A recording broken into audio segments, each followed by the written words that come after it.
Borderline personality disorder gets its name from the original idea that this group of clients suffering from borderline personality disorder were somehow on the borderline, sitting between psychosis and neurosis, very traditional notions of the psyche.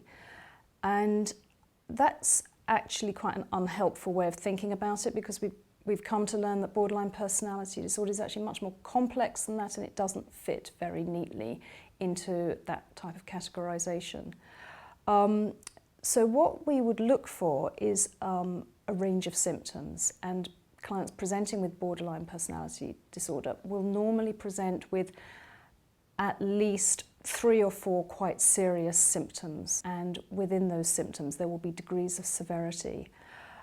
Most people with borderline personality will have very low self-esteem and will feel very emotionally vulnerable. So very low levels of stress can feel enormously stressful, overwhelmingly stressful for them.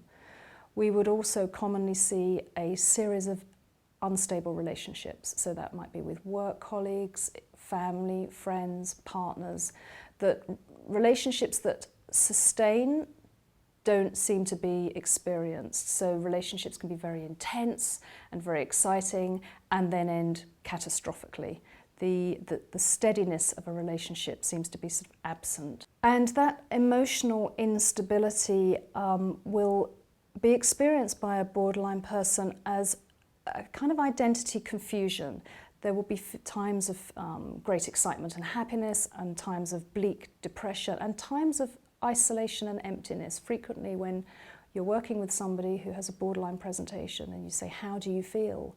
they say, "Nothing, I don't know." You know, there's a sense of emptiness, and it's a very lonely, isolating experience to be trapped into that world. Also, there's a diffuseness with it, in that they can become more like one person or more like another person depending on the company that they're in, and that can also be very confusing. And at its most extreme, they don't feel anything at all and become dissociated from their real selves and their real feelings, and have a sense almost of looking down on themselves. Clients suffering from borderline personality disorder can feel very fearful of abandonment.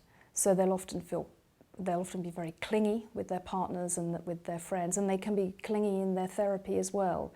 They're terrified of being left alone, and they're terrified of losing people, losing significant people in their lives.